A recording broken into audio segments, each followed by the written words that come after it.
Tanpa terasa kita sudah masuk di bulan Juli, ya, di akhir bulan Juli, di tanggal 27.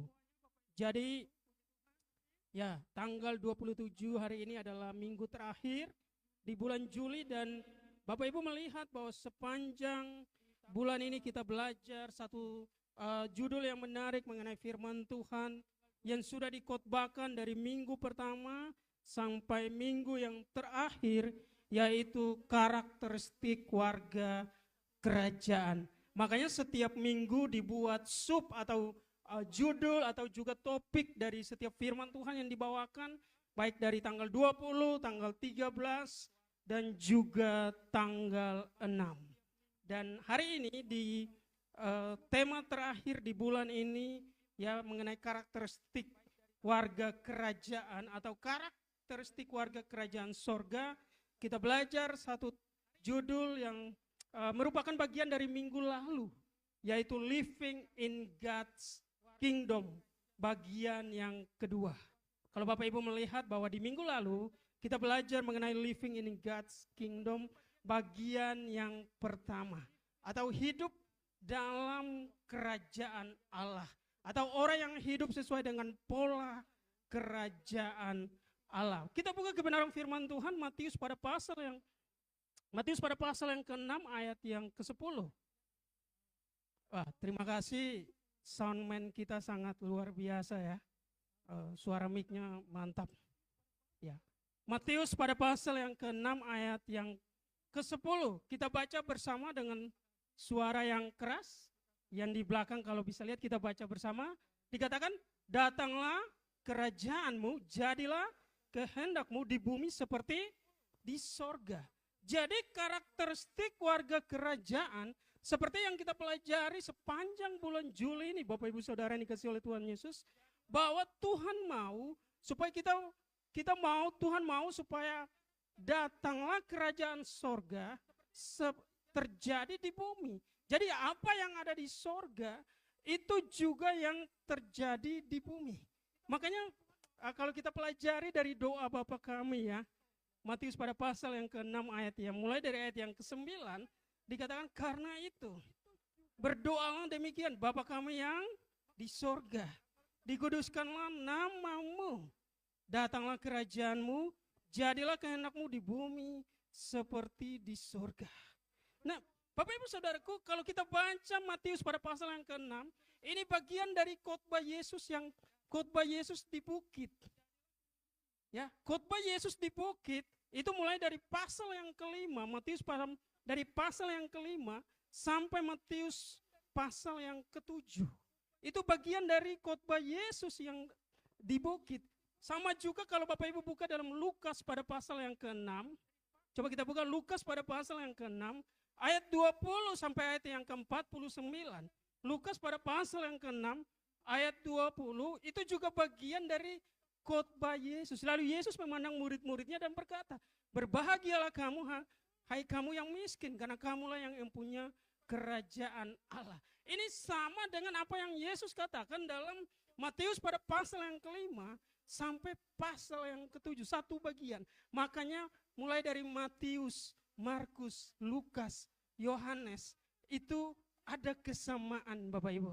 Kalau Bapak Ibu baca Alkitab secara rutin, pasti apa yang disampaikan di Matius, ada juga di Markus, ada juga di Lukas, ada juga di Yohanes. Makanya kalau itu dalam istilahnya disebut sebagai Injil sinoptik. Karena sama, bagiannya sama Bapak Ibu Saudaraku. Nah, kita melihat di sini bahwa dalam Yesus menjelaskan kepada para muridnya, ketika Yesus memberikan pengajaran kepada banyak orang, mulai dari khotbah di bukit, mulai mengenai garam dan terang dunia, sampai banyak hal yang Yesus katakan. Menarik, Yesus pakai perumpamaan. Kenapa Bapak Ibu Saudaraku? Karena pada zaman itu perumpamaan lagi tren Bapak Ibu Saudara. Jadi perumpamaan lagi tren, jadi apa yang sedang viral pada saat itu, apa yang sedang tren pada saat itu, Yesus pakai untuk menyeberangkan Injil. Makanya boleh pakai yang lagi viral, pakai yang lagi tren, tapi kontennya kita pakai untuk kemuliaan nama Tuhan, untuk kerajaan Allah. Amin. Makanya kan ada juga hari-hari ini, kalau Bapak Ibu jago pantun, ya, ubur-ubur ikan lele, semangat ibadah le. Ya, itu juga kita pakai pantun Bapak Ibu Saudaraku untuk menjelaskan mengenai membuat orang untuk antusias untuk datang ke ibadah. Ya, ubur-ubur ikan lele. Kalau dengar khotbah jangan ngantuk le. Le itu bukan berarti panggilan kepada orang, maksudnya semangat lagi, antusias lagi. Istilah dari Indonesia Timur Bapak Ibu Saudaraku. Jadi kalau kita menjelaskan Injil, kalau kita seperti Yesus, bagaimana dia menjelaskan Injil? Yesus menjelaskan pengajarannya. Yesus memakai hal yang lagi viral, lagi tren untuk menjelaskan. Makanya Yesus pakai perumpamaan. Nah, khususnya dalam nats yang kita baca, Matius pada pasal yang ke-6 ayat yang ke-10, Yesus mengajari jemaat-jemaat, mengajari orang banyak bagaimana mereka harus berdoa. Dikatakan Bapa kami yang di sorga. Ini menarik Bapak Ibu Saudaraku. Kenapa orang Kristen punya jaminan masuk surga? Kenapa orang percaya punya jaminan masuk surga? Kenapa? Karena Bapa kita berada di sorga. Kalau Bapa kita berada di sorga, berarti anak-anaknya, hamba-hambanya yang melakukan kebenaran, ya pasti juga ketika Tuhan panggil, dia akan masuk surga. Amin. Tapi sorga di sini Bapak Ibu Saudaraku bicara dua hal. Sorga bicara mengenai tempat, yaitu di kerajaan sorga di mana Tuhan bertata. Di sana Allah ada. Itu yang kedua, sorga bicara mengenai suasana, yaitu suasana sukacita, suasana damai sejahtera, suasana kegembiraan, suasana kesenangan, suasana yang membuat kita mengalami damai sejahtera. Makanya orang-orang katakan begini, kalau kita menikahi wanita yang tepat, seorang pria kalau menikahi wanita yang tepat, dia akan mengalami sorga di bumi. Tapi kalau dia seorang pasangan menikahi pasangan yang salah, dia akan mengalami neraka di bumi. Walaupun pada endingnya dia akan kembali ke sorga, ke tempat itu Bapak Ibu Saudara. Tetapi melalui firman Tuhan yang kita pelajari hari ini, Tuhan mau supaya karakteristik kita warga kerajaan Allah, kita mengalami perubahan. Kita hidup living in God's kingdom. Hidup sesuai dengan pola kerajaan Allah, supaya apa? Mungkin hari ini di rumah tangga kita terjadi dalam tanda kutip neraka. Ketika kita tahu kebenaran firman Tuhan ini, akan terjadi perubahan di rumah tangga kita. Akan terjadi perubahan di tempat kerja kita. Akan terjadi perubahan di tempat pergaulan kita, di lingkungan pergaulan kita. Artinya Tuhan memakai kita Bapak Ibu Saudaraku sebagai agennya. Tuhan menempatkan kita supaya dimanapun kita berada, baik di lingkungan tempat tinggal kita, di rumah tangga kita, baik itu di lingkungan pergaulan kita, di tempat kerja kita, kita menerapkan pola kerajaan Allah. Kita hidup sesuai dengan karakter warga kerajaan, sehingga ketika orang lain melihatnya, mereka akan mengalami perubahan demi perubahan terjadi. Amin. Makanya anak Tuhan, walaupun dia minoritas, tetapi dia akan mempengaruhi banyak orang. Dia akan punya impact kepada banyak hal. Dia akan punya pengaruh kepada banyak orang. Dia akan membawa pengaruh yang positif bagi banyak orang. Karena dia adalah warga kerajaan. Nah, di sini dikatakan bahwa Bapa kita berada di surga. Berarti orang percaya punya jaminan ketika dipanggil Tuhan, dia pasti masuk dalam kerajaan surga. Itu yang pertama. Kenapa? Karena Tuhan kita, Bapa kita bertata di surga. Coba kita buka dalam 1 Raja-Raja pada pasal yang ke-8 ayat 39. Kitab 1 Raja-Raja pada pasal yang ke-8 ayat yang ke-39. Ya, puji Tuhan. Terima kasih media yang sudah membantu. Dikatakan, coba kita baca bersama kalau Bapak Ibu bisa melihatnya. Maka engkau pun kiranya mendengarkannya di sorga, tempat kediamanmu yang tetap. Bapak Ibu Saudara yang dikasihi oleh Tuhan Yesus, itu ayat 39, coba ayat 43. biar kita bisa membuktikan di mana Bapa kita berada. Kita baca, maka engkau pun kiranya mendengarkannya di sorga, tempat kediamanmu yang tetap. Ayat 49, boleh ayat 49? Ya, boleh minta tolong tuh. Nah, maka engkau kiranya mendengarkan di sorga tempat kediamanmu yang tetap. Berarti Bapa kita, Bapak Ibu Saudara yang dikasihi oleh Tuhan Yesus, Bapa di sorga itu berkediaman di sorga, bertata di sorga, punya sorga, ya, dia raja di sorga dan tempat kediamannya yang tetap. Makanya apa yang dikatakan Yesus dalam Matius pada pasal yang ke-6 ayat yang ke-10, mulai dari ayat yang ke-9, Bapa kami yang di sorga, itu sangat klop dengan apa yang disampaikan dalam 1 Raja-Raja pada pasal yang ke-8. Ayat 39, ayat 43, dan ayat yang ke-49. Kalau kita punya jaminan ini Bapak Ibu Saudaraku, kita punya garansi yang tetap. Kita punya garansi yang luar biasa. Bahwa orang Kristen bisa menampilkan suasana sorga dalam dua tahap. Yang pertama, ketika dipanggil Tuhan, dia akan masuk ke sorga yang disebut sebagai tempat. Itu yang pertama. Yang kedua, ketika dia hidup sesuai dengan pola kerajaan Allah, apa yang terjadi? Suasana sorga turun dalam kehidupannya. Makanya ada lagunya, suasana sorga turunlah. Itu lagu lama Bapak Ibu Saudara. Tadi baru muncul, tadi baru saya sempat ingat ada lagunya. Jadi sorga itu juga bisa bicara suasana. Kita bisa menghadirkan suasana yang ada di kerajaan sorga di bumi, di keluarga kita, di tempat pekerjaan kita, di sekolah kita, di kampus, di lingkungan pergaulan kita, di komunitas kita. Kita bisa menghadirkan kerajaan Allah. Kita punya karakter kerajaan Allah yang kita bisa tampilkan di sana. Jadi anak Tuhan dipanggil bukan supaya dia dipengaruhi untuk melakukan hal-hal yang di luar firman Tuhan, tetapi anak Tuhan dipanggil untuk dia melakukan kebenaran firman Tuhan. Dan walaupun mungkin dia sendiri, tetapi dia bisa mempengaruhi banyak orang untuk takut kepada Tuhan.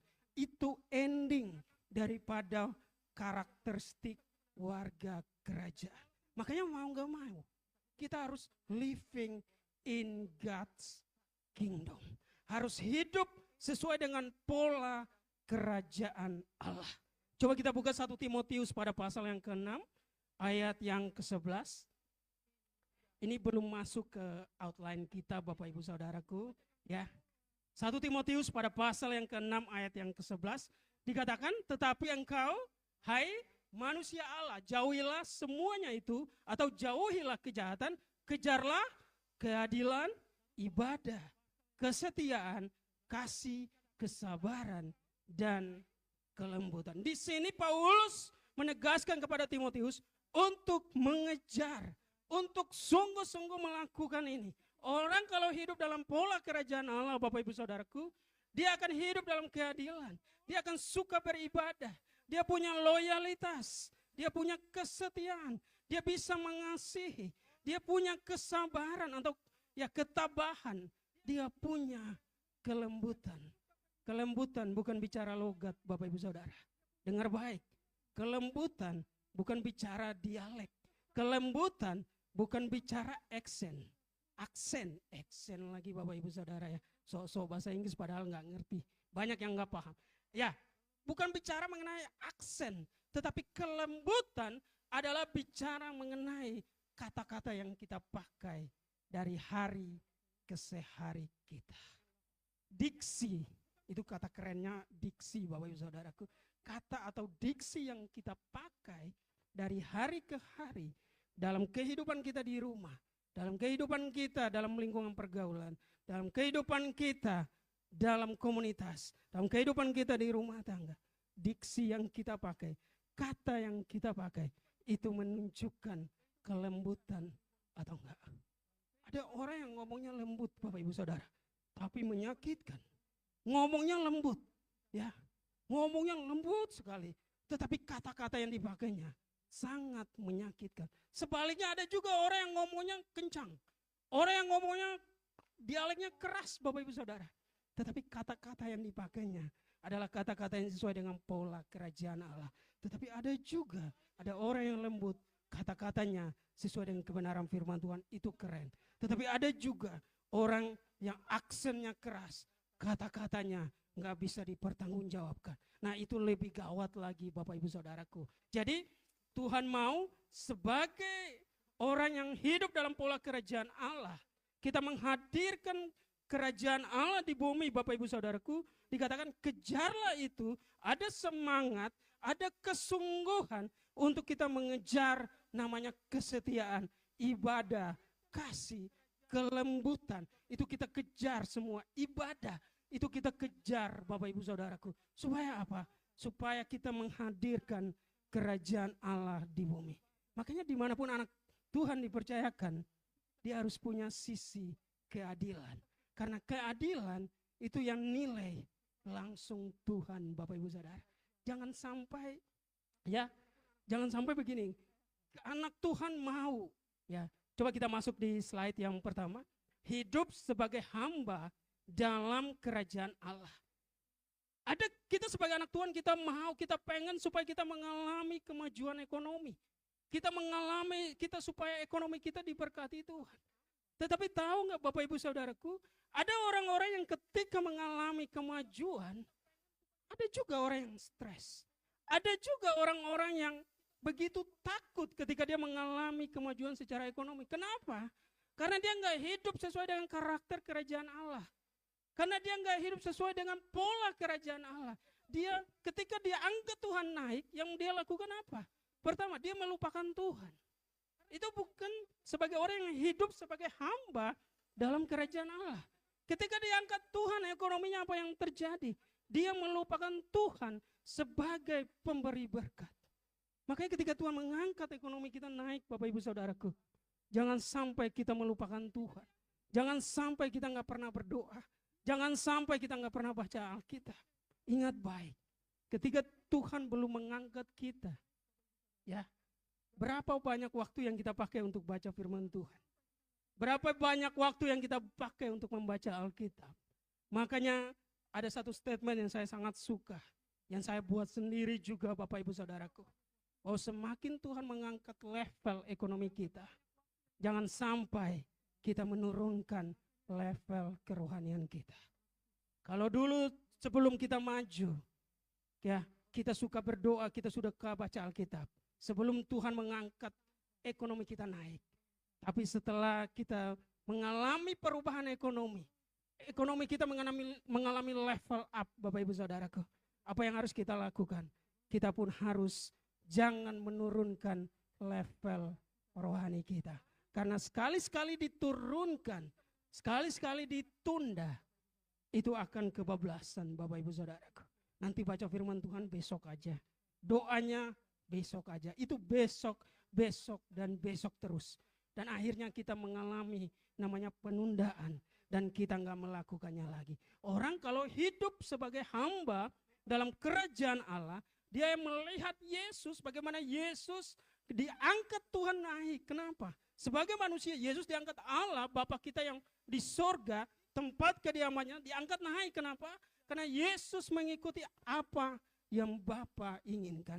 Makanya ketika Tuhan membawa level ekonomi kita naik, Bapak Ibu Saudaraku, tetap jangan sombong, jangan tamak, jangan rakus, jangan melupakan Tuhan. Tetap andalkan Tuhan. Ketika Tuhan membawa ekonomi kita mengalami naik level, itu baru disebut sebagai kita hidup sebagai hamba dalam kerajaan Allah. Jadi kalau Tuhan membawa ekonomi kita naik, jangan sombong, jangan tamak, jangan rakus, jangan melupakan Tuhan, tetapi tetap ingat kepada Tuhan. Tetap jangan turunkan level rohani kita. Ya, tetap doa, tetap baca Alkitab, tetap ikut aktivitas kerohanian kita. Komsel, ya, mau ikut doa pagi silakan Bapak Ibu Saudaraku. Kita tetap punya waktu dengan Tuhan, kita tetap punya waktu bersama komunitas kita. Amin. Jadi kita nggak pernah melupakan Tuhan, kita nggak pernah menurunkan level kerohanian kita. Dikatakan 5 poin penting hidup sebagai hamba. Yang pertama, fokus melakukan kehendak Bapa dan menyelesaikan rencananya di bumi. Fokus melakukan kehendak Bapa dan menyelesaikan kehendaknya di bumi. Dikatakan begini, makanan menentukan kesehatan tubuh. Makanan kita adalah kehendak Bapa sesuai destiny masing-masing. Destiny artinya hidup sesuai dengan panggilan yang benar. Kembali ke pertama, fokus melakukan kehendak Bapa dan menyelesaikan rencananya di bumi. Coba kita buka bersama Yohanes pada pasal yang keempat, ayat 34. Yohanes pada pasal yang keempat, ayat 34, demikianlah firman Tuhan. Kata Yesus kepada mereka, makananku ialah melakukan kehendak Dia yang mengutus aku dan menyelesaikan pekerjaannya. Amin. Jadi fokus Yesus adalah melakukan kehendak Bapa dan menyelesaikan rencananya di bumi. Jadi Bapak Ibu Saudara yang dikasihi oleh Tuhan Yesus, Tuhan mau supaya apa yang menjadi kehendak Bapa bagi kita, ya, itu yang kita lakukan. Jadi cara menentukan apa kehendak Tuhan atau tidak, apa yang Tuhan mau, itu yang kita lakukan. Apa yang Tuhan gak mau, itu yang gak kita lakukan. Sesuai dengan kebenaran firman Tuhan. Makanya Bapak Ibu Saudara yang dikasihi oleh Tuhan Yesus, Tuhan kita, Tuhan Yesus dalam pelayanannya sangat menaati kebenaran firman Tuhan. Makanya ketika Yesus doa Bapa kami pun, Bapa kami yang di sorga, Yesus mengutip dari satu raja-raja tadi pada pasal yang ke-8, ya, ayat yang ke-39, 43 dan 49. Artinya apa Bapak Ibu Saudara yang dikasihi oleh Tuhan Yesus? Apa yang menjadi kehendak Bapa dalam kehidupan kita, ya, mari kita lakukan semuanya dan menyelesaikan rencananya di bumi. Saya percaya kehendak Bapa bagi kita bukan hanya dalam skala rohani. Kalau di gereja Tuhan memanggil kita, ya, Tuhan memanggil kita untuk kita diperlengkapi. Amin.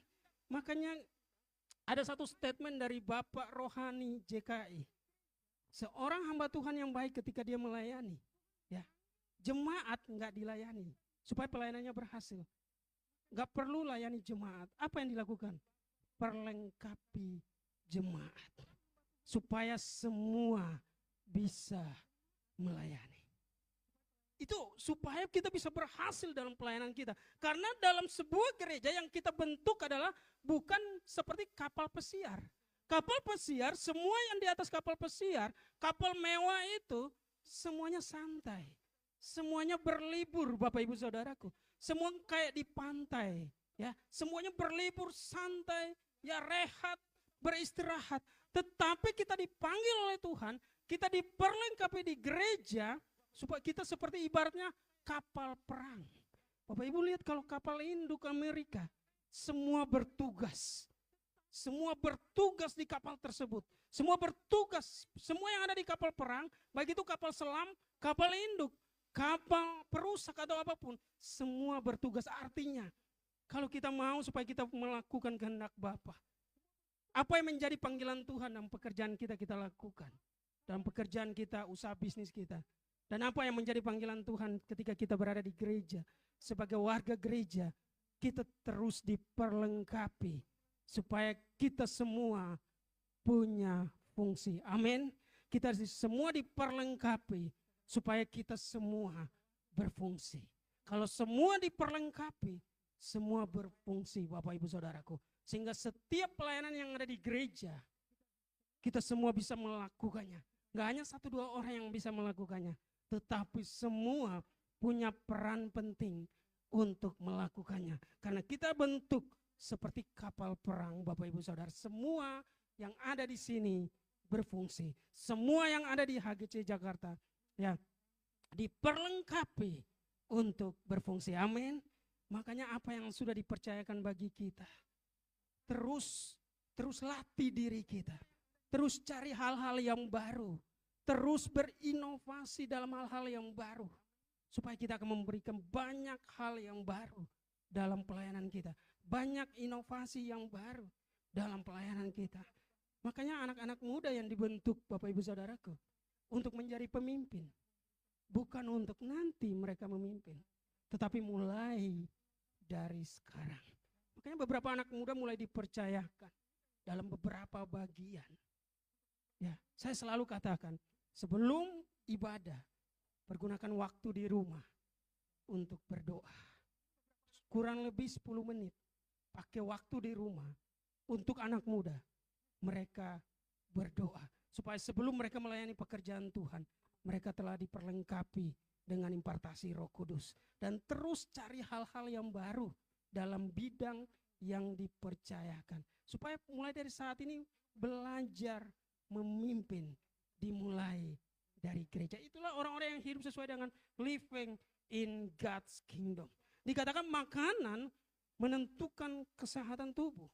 Makanan kita adalah melakukan kehendak Bapa sesuai dengan destiny atau panggilan yang benar masing-masing. Nah, Bapak Ibu Saudara yang dikasihi oleh Tuhan Yesus, makanan yang kita makan hari-hari ini itu mempengaruhi kesehatan tubuh kita secara jasmani.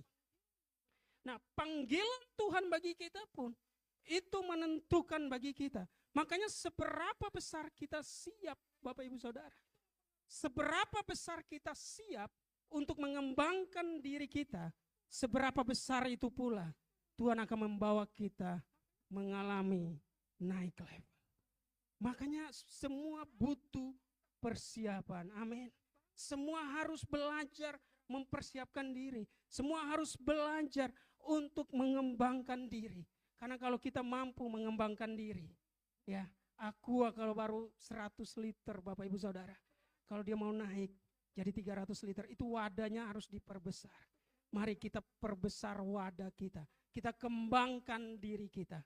Supaya kita mengalami perubahan demi perubahan. Supaya kita hidup dalam panggilan yang benar. Supaya pelayanan kita mengalami kemajuan demi kemajuan. Jadi dikatakan mengevaluasi pekerjaan yang sedang diselesaikan. Nah, dikatakan begini. Mengevaluasi pekerjaan yang sedang diselesaikan. Tidak ada pengangguran dalam kerajaan Allah. Coba kita buka dalam Matius pada pasal yang ke-20 ayat 1 sampai ayat yang ke-16. Tidak ada pengangguran dalam kerajaan Allah. Dimulai dari Matius pada pasal yang ke-20 ayat 1 sampai 16. Mulai dari ayat yang pertama. Ya, dikatakan, adapun hal kerajaan sorga sama seperti seorang tuan rumah yang pagi-pagi benar keluar mencari pekerja-pekerja untuk kebun anggurnya.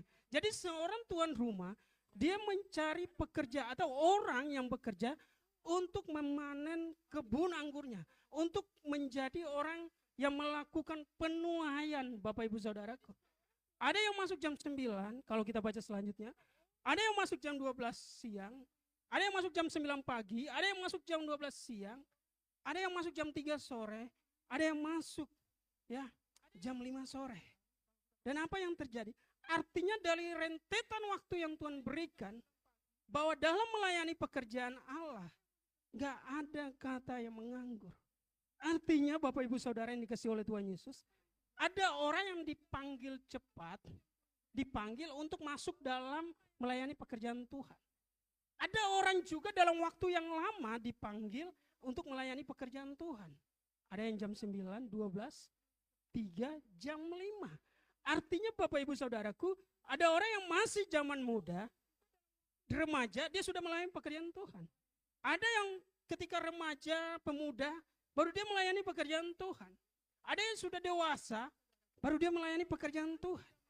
Ada yang sudah di atas dewasa, kalau yang sudah opa-oma, baru dia melayani pekerjaan Tuhan. Semua dipakai untuk pelayanan pekerjaan Tuhan. Artinya semua generasi terpakai, berfungsi, kembali lagi, diperlengkapi sebagai warga kerajaan sorga. Gak mungkin opa oma jadi WL, Bapak Ibu Saudaraku. Kenapa? Ketika jadi WL, kalau banyak gerak, ya bisa-bisa banyak encoknya Bapak Ibu Saudara. Makanya hari-hari ini, yang sudah berumur 40 tahun ke atas. Bahkan jangan 40 tahun ke atas. 35 ke atas hari ini. Kalau kemana-mana. Gak usah siap hanya namanya Ya, skincare. Harus ada juga fresh care, Bapak Ibu Saudara. Minyak kayu putih. Kemana-mana harus siap di tasnya. Kenapa? Karena udah banyak encok, Bapak Ibu Saudara. Makanya dikatakan begini, makanan menentukan kesehatan tubuh. Kalau kita nggak menjaga makanan kita, Bapak Ibu Saudaraku, itu akan mempengaruhi kesehatan kita. Makanya untuk mencegah itu, kita harus ya menyiapkan waktu untuk berolahraga. Ada seorang hamba Tuhan yang sangat terkenal mengatakan begini, orang yang siap menjadi penuai yang hebat, dia harus olahraga minimal 3 kali dalam seminggu. Wow, Bapak Ibu Saudara yang dikasih oleh Tuhan Yesus, artinya harus menyiapkan waktu untuk berolahraga. Jangan sampai ketika Tuhan membawa kita mengalami level kerohanian kita maju, kapasitas kita diperbesar, jumlah kita diperbesar, kita sakit-sakitan, Bapak Ibu Saudaraku. Makanya kita menjaga semua. Artinya Tuhan memanggil kita dari semua generasi, remaja, pemuda, dewasa, ya, kakek nenek, untuk kita melayani pekerjaan Tuhan di bagian yang ditentukan baginya. Jangan sampai orang kalau masih muda tenaganya hebat, tetapi hikmatnya belum hebat, Bapak Ibu Saudara. Tapi kalau orang umurnya semakin dewasa, tenaganya berkurang, hikmatnya yang dicari, hikmatnya sangat banyak. Kenapa? Karena dia sudah hidup, dia sudah mengalami banyak sekolah kehidupan, dia sudah mengalami banyak proses kehidupan. Makanya opa-oma kalau melayani, doa. Orang dewasa kalau melayani, bisa WL juga, bisa melayani firman Tuhan, bisa doa. Apalagi yang pemuda, apapun bisa disikat oleh mereka dan melayani pekerjaan Tuhan. Tetapi dengar baik, kalau masih muda, semangat tinggi, tapi hikmat masih kurang. Makanya harus baca kebenaran firman Tuhan. Harus banyak baca kebenaran firman Tuhan. Seperti 1 Timotius yang kita baca tadi, pasal 6 ayat 11. Supaya hikmat makin bertambah. Makanya firman Tuhan katakan, hikmat ada di antara orang tua. Nah, dikatakan begini. Dikatakan tahan menghadapi tantangan yang datang. Jadi 5 hal penting hidup sebagai hamba. Yang pertama tadi, fokus melakukan kehendak Bapa dan menyelesaikan pekerjaannya di bumi. Dan yang kedua, tahan menghadapi tantangan yang datang. Tantangan hidup adalah sarana Tuhan membentuk pribadi kita untuk siap menyelesaikan pekerjaan yang lebih besar. Tantangan hidup adalah sarana Tuhan membentuk pribadi kita untuk menyelesaikan pekerjaan yang lebih besar. Jadi Bapak Ibu Saudara yang dikasih oleh Tuhan Yesus, setiap kita mau mengalami naik level, setiap kita mau mengalami kemajuan, pasti ada ujian. Amin. Setiap kita mau mengalami perkembangan, pasti ada ujian. Setiap kita mengalami namanya pertumbuhan, pasti ada ujian. Setiap kita mau mengalami namanya perkembangan, pertumbuhan, pasti ada ujian. Ujian menentukan kita, apakah kita kuat menghadapi setiap tantangan. Dan juga membentuk pribadi kita. Karena dalam melayani pekerjaan Tuhan, yang kita hadapi adalah setiap orang dengan karakter yang berbeda-beda. Jadi di sini Bapak Ibu Saudara yang dikasihi oleh Tuhan Yesus, tantangan hidup adalah sarana Tuhan membentuk pribadi kita untuk siap menyelesaikan pekerjaan yang lebih besar. Makanya menjadi hamba Tuhan gak mudah. Jadi hamba Tuhan gak gampang. Melayani pekerjaan Tuhan gak mudah. Melayani pekerjaan Tuhan gak gampang. Kenapa? Karena yang kita bersentuhan dengan banyak orang, dengan berbagai karakter yang ada. Tetapi dengar baik, besi menajamkan besi, amin. Manusia menajamkan sesamanya. Artinya dari setiap kita bisa belajar berbagai karakter. Dari setiap kita bisa belajar berbagai karakter. Kenapa? Karena kita akan terus dibawa oleh Tuhan untuk kita mengalami kedewasaan. Yang penting fokus kita seperti firman Tuhan yang kita baca adalah karakteristik warga kerajaan. Kita mau hidup sesuai dengan living in God's kingdom. Kalau semua berpusat di sini, Bapak Ibu Saudaraku, apapun karakter kita akan saling menerima. Kita akan saling ya melengkapi untuk kita maju bersama. Makanya selalu saya katakan, kalau kita belum kurang lebih 4 tahun mengenal seseorang, kita baru tahap tahu, bukan kenal. Tetapi kalau sudah 3,9 tahun, 3,7 tahun ke atas, kita berinteraksi terus, kita berkontak terus, ya, kita ada dalam satu komunitas yang sama, maka akan mengalami ada satu perubahan dari tahu menjadi kenal. Makanya kalau kita baru kenal orang, kita nggak mungkin kita tahu karakternya. Tetapi kalau kita sudah dari tahu menjadi kenal, maka kita akan mengenal karakter saudara kita. Dan apapun mungkin karakternya yang nggak baik, yang belum dewasa rohani, firman Tuhan katakan, biarlah itu menjadi ya besi yang menajamkan kita. Itu menjadi karakter yang menajamkan kita. Jadi kita nggak suka sama semua orang. Kita suka sama semua karakter yang ada. Tinggal kita lihat nilai lebih dari setiap orang. Makanya kita pun harus ya seperti Timotius dikatakan oleh Paulus kepada Timotius, kejarlah itu, berusaha dengan sungguh-sungguh, berusaha dengan semangat untuk kita mengalami perubahan. Jangan sampai Bapak Ibu Saudara yang dikasih oleh Tuhan Yesus, karakter kita nggak mengalami perubahan walaupun kita sudah lama menjadi warga kerajaan sorga. Orang yang hidup sesuai dengan karakter warga kerajaan, pasti dia akan mengalami perubahan. Semakin dia rajin ibadah, dia akan punya potensi untuk semakin mengalami perubahan dalam hidupnya. Semakin dia semangat melayani pekerjaan Tuhan, pasti dia akan mengalami perubahan karakter dalam kehidupannya. Semakin dia terlibat dalam kegiatan rohani, kehidupan pribadinya, karakternya akan terus mengalami perubahan. Harus berbanding lurus Bapak Ibu Saudaraku. Supaya apa?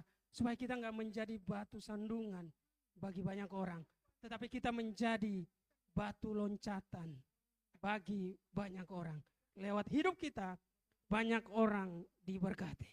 Jadi tantangan apapun yang kita hadapi, selagi kita punya unity Bapak Ibu Saudaraku, selagi kita masih terus bersama-sama, Tuhan akan membentuk kita dengan berbagai karakter yang ada. Dan pada akhirnya, kalau kita hidup dalam living in God's kingdom itu, punya karakter warga kerajaan, kita pasti akan mengalami kedewasaan rohani. Karena ending dari setiap yang kita lakukan hari ini, supaya pada akhirnya kita mengalami kedewasaan rohani dalam kehidupan kita. Amin. Jadi dikatakan berikutnya, menghadapi banyak percobaan, tetapi tidak berbuat dosa. Menghadapi banyak percobaan atau banyak pencobaan, tetapi tidak berbuat dosa. Yang ketiga, tiap orang masih berpotensi jatuh dalam dosa. Minta kekuatan dari Bapa. Ya. Tiap orang masih berpotensi jatuh dalam dosa. Dan bagian berikutnya dikatakan, minta kekuatan dari Bapa dan bersikap bijaksana agar tetap kuat dan menang menghadapi cobaan. Minta kekuatan dari Bapa dan bersikap bijaksana agar tetap kuat dan menang menghadapi cobaan. Nah, Bapak Ibu Saudara yang dikasih oleh Tuhan Yesus, dikatakan walaupun kita adalah orang yang rajin melayani pekerjaan Tuhan, walaupun kita adalah orang yang rajin ibadah, walaupun kita adalah orang Kristen, tetapi dikatakan bahwa tiap kita masih berpotensi jatuh dalam dosa. Makanya dikatakan begini, 2 Timotius pada pasal yang pertama ayat yang ke-7. 2 Timotius pada pasal yang pertama ayat yang ke-7. Ya, kita baca bersama Bapak Ibu. Sebab Allah memberikan kepada kita bukan roh ketakutan, tetap melainkan roh yang membangkitkan kekuatan, kasih, dan ketertiban. Artinya Tuhan memberikan kepada kita Roh Kudus, ya. Tuhan memberikan kepada kita semangat atau roh bukan ketakutan, tetapi yang membangkitkan kekuatan, kasih dan juga ketertiban. Tetapi ada potensi bagi orang percaya untuk jatuh. Tetapi Bapak Ibu Saudaraku, ada kabar baik, ada kabar sukacita bagi kita semua. Orang percaya ketika jatuh, dia akan berusaha untuk bangkit lagi. Itu orang percaya. Orang yang hidup sesuai dengan karakter warga kerajaan, ketika dia jatuh, dia sadar akan kejatuhannya. Dan dia berusaha untuk bangkit lagi. Orang yang hidup dalam pola kerajaan Allah, ketika dia jatuh, Bapak Ibu Saudara yang dikasihi oleh Tuhan Yesus, ya, ketika dia jatuh, dia akan mau bangkit lagi. Amin. Makanya Bapak Ibu Saudaraku, ada kabar sukacita, ada kabar baik bagi kita. Kalau hari ini mungkin firman Tuhan kena kepada kita, kita hidup dalam kejatuhan, kita menikmati kejatuhan itu, ada kabar baik. Setiap orang punya potensi untuk keluar dari kejatuhannya. Kenapa? Karena seperti 2 Timotius tadi, Tuhan memberikan kita roh, bukan roh ketakutan, untuk hidup terus takut dalam kejatuhannya, untuk terus mengalami ketakutan dalam kejatuhannya, tetapi roh yang membangkitkan kekuatan. Artinya Tuhan memberikan kita kekuatan untuk bangkit lagi. Jadi satu kali orang benar jatuh, dia jatuh, dia akan bangkit lagi, Bapak Ibu Saudaraku. Dia nggak hanya mau menikmati kejatuhannya, dia nggak hanya hidup dalam kejatuhannya, tetapi dia punya kepercayaan bahwa dia akan bangkit lagi. Kejatuhannya membawa dia untuk hidupnya berproses di dalam Tuhan. Kejatuhannya menjadi pelajaran rohani bagi dia untuk dia bangkit lagi, karena Tuhan selalu menerima kita apa adanya. Dengar baik, Tuhan mencari kita. Ada yang jam 9 pagi, ada yang jam 12, ada yang jam 3 sore, ada yang jam 5 sore. Artinya Tuhan mau setiap anak Tuhan yang jatuh datang kepada Tuhan kapanpun itu. Dan sekarang adalah waktu yang tepat. Kalau kita hidup dalam kejatuhan, jangan pernah menunda-nunda waktu. Jangan pernah menunda untuk bangkit dari keterpurukan, untuk bangkit dari kejatuhan, tetapi mau supaya bangkit dan ambil keputusan untuk berbalik 180 derajat. Jangan berbalik 360 derajat, Bapak Ibu Saudara, karena kembali. Kalau 180 derajat berbalik, ya berbalik dari kehidupannya yang lama menjadi kehidupannya yang baru. Dan kemudian dikatakan begini, selalu percaya bahwa hidup dalam panggilan Allah dan berjalan dalam destiny atau panggilan yang benar akan selalu menerima penyediaan ilahi. Selalu percaya bahwa hidup dalam panggilan Allah dan berjalan dalam destiny akan selalu menerima penyediaan Allah. Jadi Bapak Ibu Saudara yang dikasihi oleh Tuhan Yesus, ketika kita bertemu dengan kata destiny, itu artinya panggilan yang benar. Jadi orang yang kata hidup dalam destiny Allah, hidup dalam panggilan yang benar. Tuhan sediakan jalan keluar ketika Ia meminta kita melakukan sesuatu yang tampak tidak masuk akal atau mustahil. Tuhan sediakan jalan keluar ketika Ia meminta kita melakukan sesuatu yang tampak tidak masuk akal atau mustahil. Bapak Ibu Saudara yang dikasihi oleh Tuhan Yesus, seperti Matius pada pasal yang ke-6 ayat yang ke-10, jadilah kehendakmu di bumi seperti di surga. Di bumi, di surga, kuasa supranatural Allah terjadi, dan itu hal yang biasa, Bapak Ibu Saudara. Nah, Tuhan mau kuasa supranatural yang ada di kerajaan surga juga turun ke bumi yang adalah natural. Jadi kita yang hidup hari ini adalah hidup yang natural, hidup yang sesuai, hidup yang natural, Bapak Ibu Saudara. Dalam kehidupan kita yang natural, Tuhan mau supaya kuasa supranaturalnya yang ada di surga itu terjadi di bumi, seperti doa Bapa kami. Makanya ketika Tuhan mau kita melakukan segala sesuatu dan tampaknya itu mustahil, terus maju, Bapak Ibu Saudaraku. Karena ketika kita melakukannya, kita akan menyaksikan Tuhan yang hebat, amin. Ketika kita mau melakukannya, kita akan menyaksikan Allah sebagai Jehovah Jireh. Allah sebagai Allah yang menyediakan. Allah yang memperlengkapi kita. Allah yang akan memberkati kita. Makanya sebagai anak Tuhan, mari belajar untuk dalam kehidupan kita, terus belajar dalam ketidakmustahilan, terus melangkah dalam ketidakmustahilan. Supaya apa? Supaya kita mengalami namanya mujizat. Mujizat nggak akan terjadi kalau kita nggak berani melangkah dalam ketidakmustahilan. Kalau kita nggak berani melangkah dalam hal yang mustahil. Dalam perjalanan gereja kita, Bapak Ibu Saudara yang dikasihi oleh Tuhan Yesus, yang sudah beberapa tahun kita melakukan onsite. Pernah nggak Bapak Ibu memikirkan langkah yang kita lakukan hari-hari ini, langkah yang kita berjalan terus sepanjang beberapa tahun ini adalah langkah yang mustahil, Bapak Ibu Saudara. Kalau tanpa Tuhan kita nggak mampu melakukannya. Amin. Kalau tanpa hikmat Tuhan, tanpa berkat Tuhan, tanpa penyediaan Tuhan, tanpa provide dari Tuhan, penyediaan dari Tuhan. Ya, kalau tanpa berkat yang nggak kita pikirkan, yang nggak kita tahu, yang nggak kita duga, kita nggak bisa bertahan sampai hari ini. Makanya kenapa gereja kita banyak doa, Bapak Ibu Saudaraku. Doa pagi, Selasa sampai Jumat. Bahkan juga nanti kadang ada doa onsite di tempat yang sudah disediakan. Kenapa? Karena doa itu menjadi perantara antara hal yang supranatural di sorga menjadi tergenapi di bumi. Supaya terjadi di bumi. Hal supranatural yang hanya ada di kerajaan sorga terjadi dalam pelayanan kita. Makanya caranya apa? Yaitu melalui doa.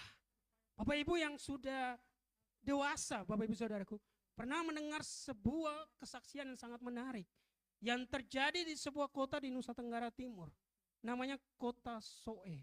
Itu adalah kota kurang lebih 120 km dari kota Kupang. Saya belum pernah ke sana, Bapak Ibu Saudara. Walaupun saya orang sana. Ya. Makanya kerinduan saya kalau pulang kampung, mungkin saya harus sekali-sekali ke sana. Saya sudah tinggal di Jakarta, jauh dari kampung saya di NTT, Bapak Ibu, tapi saya belum pernah ke kota Soe. Pada tahun 60-an, ketika terjadi kebangunan rohani yang luar biasa, ada doa di sana, Bapak Ibu Saudara. Air berubah menjadi anggur. Makanya setiap tahun itu dirayakan festival air berubah menjadi anggur. Jadi doa, hal yang supranatural yang ada di sorga terjadi di bumi yang natural. Kenapa? Karena melalui penghubungnya, melalui sarananya, yaitu doa. Makanya doa mengubah segala sesuatu. Dikatakan di bagian yang terakhir, menyelesaikan tugas hingga garis akhir.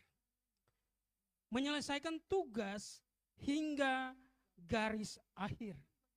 2 Timotius pada pasal yang keempat ayat 7 dan 8, ya, dikatakan begini, pekerja yang baik dan berhak masuk dalam perjamuan kawin anak domba adalah mereka yang menyelesaikan tugas sampai garis akhir. Coba kita buka firman Tuhan yang terakhir bagi kita hari ini, Nat Center, 2 Timotius pada pasal yang keempat ayat 7 dan 8 dikatakan, kita baca bersama Bapak Ibu, sebab Allah, ya, 2 Timotius pada pasal yang keempat ayat yang ke-7 dan 8. Ya, dikatakan, aku telah mengakhiri pertandingan yang baik.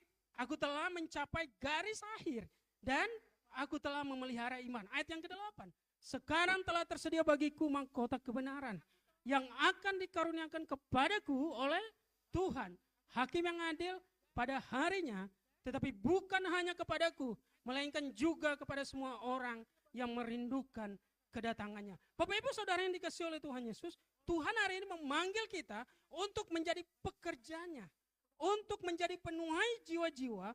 Ya, kita dipanggil dari masa remaja, dari masa muda, dari dewasa atau di atas masa dewasa, tetapi Tuhan mau, ya, supaya kita berjuang sampai garis akhir. Supaya kita berjuang sampai garis finish. Finish well, Bapak Ibu Saudaraku. Finish strong. Kenapa? Karena ketika kita sampai garis akhir, ya, kita akan menjadi contoh, kita akan menjadi teladan bagi banyak orang. Paulus dalam pelayanannya, dia ketika menulis surat ini, dia sudah mau sampai di garis akhir. Karena pada akhirnya, dia mengalami hukuman mati, Bapak Ibu Saudara. Yesus dalam pelayanannya, Yesus sampai kepada garis akhir ketika diutus oleh Bapa di sorga ke bumi.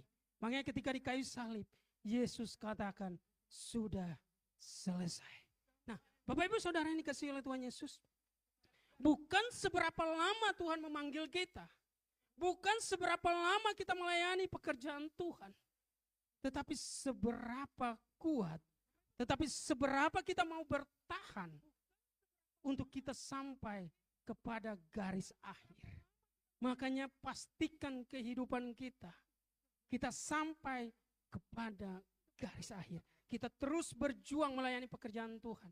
Kita terus berjuang untuk melakukan kebenaran firman Tuhan. Kita terus berjuang untuk hidup sesuai dengan pola kerajaan Allah. Kita terus hidup sesuai dengan karakter warga kerajaan Allah. Kita mau terus living in God's kingdom. Bukan hanya hari ini, bukan hanya minggu ini, bukan hanya bulan Juli seperti yang dikotbahkan, bukan hanya tahun ini, tetapi sampai akhirnya.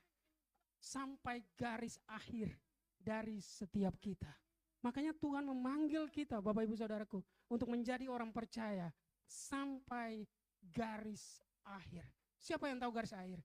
Hanya Tuhan yang tahu. Makanya Bapak Ibu Saudara yang dikasihi oleh Tuhan Yesus, terus punya kesetiaan, punya loyalitas tanpa batas kepada Allah kita. Karena Dia mengasihi kita dengan sangat luar biasa. Kasih-Nya unlimited bagi kita. Jadi kiranya ketika kita mengakhiri tema bulan Juli, karakter warga kerajaan, kita mengakhiri khotbah living in God's kingdom. Bagian yang kedua hari ini, kita mau hidup sesuai dengan pola kerajaan Allah. 1 Timotius dikatakan, kejarlah itu, semangat, punya kesungguhan akan itu. Kelembutan, kesetiaan, kasih. Terus kejar itu. Ya, supaya pada akhirnya hidup kita menjadi berkat bagi banyak orang sepanjang umur hidup kita sampai garis akhir. Amin. Mari kita berdoa. Kami bersyukur Bapa, berterima kasih Tuhan Yesus. Terima kasih Bapa untuk firman-Mu bagi kami Bapa. Bahwa bukan hanya sampai kepada hari ini. Kami hidup sesuai dengan pola kerajaan Allah. Bukan hanya di hari Minggu. Bukan hanya di minggu ini. Bukan hanya di bulan ini. Bukan hanya di tahun ini. Tetapi Tuhan mau sepanjang umur hidup kami. Kami mau hidup sesuai dengan pola kerajaan Allah. Terima kasih Bapak yang baik. Biarlah Tuhan Yesus kami mengejar itu Bapak. Kami punya kesungguhan akan itu. Kami punya semangat akan itu. Sebagaimana 1 Timotius pada pasal yang ke-6 ayat 11. Kejarlah itu. Biarlah kami punya kesetiaan. Kami semangat dalam ibadah kami. Kami punya kesabaran. Kami punya kelembutan. Dan kami percaya dalam nama Tuhan Yesus. Kami mengalami, kami melakukan buah roh dalam kehidupan kami. Sehingga hidup kami semakin hari penuh dengan berkat mujizat Tuhan. Hal yang supranatural di sorga terjadi di bumi. Karena kami hidup sesuai dengan pola kerajaan-Mu Bapa. Terima kasih Bapak yang baik, terima kasih Tuhan. Berkati setiap jemaat-Mu yang mendengarkan firman-Mu Bapa. Biarlah menjadi berkat bagi kami semua dalam nama Tuhan Yesus. Baik yang mendengarkan nama ibadah onsite dan ibadah online, Tuhan berkati. Bahkan yang mendengarkan di YouTube channel, Tuhan berkati Bapak. Sehingga firman-Mu Tuhan tetap hidup, menjadi berkat bagi kami, mengubahkan hidup kami. Mungkin saat ini kami sedang jatuh, tetapi ketika kami jatuh kami sadar, kami harus bangkit lagi. Kami gak hidup dalam kejatuhan, kami gak menikmati kejatuhan, tetapi Tuhan mau kami bangkit lagi, supaya kami setia sampai garis akhir. Terima kasih Bapak yang baik, terima kasih Tuhan. Kami bersyukur, berterima kasih. Sampai menyampaikan Tuhan urapi terus dengan kuasa hikmat yang dari surga. Sehingga hanya kebenaran firman Tuhan yang terjadi dalam nama Tuhan Yesus. Bukan kehebatan, bukan kepandaian, bukan kepintaran, tetapi semata hanya hikmat Tuhan yang disampaikan. Berkati kami semua, berkati ibadah kami. Dan akhirnya hanya hormat, kemuliaan bagi Bapa di surga. Haleluya. Amin. Berikan kemuliaan bagi nama Tuhan.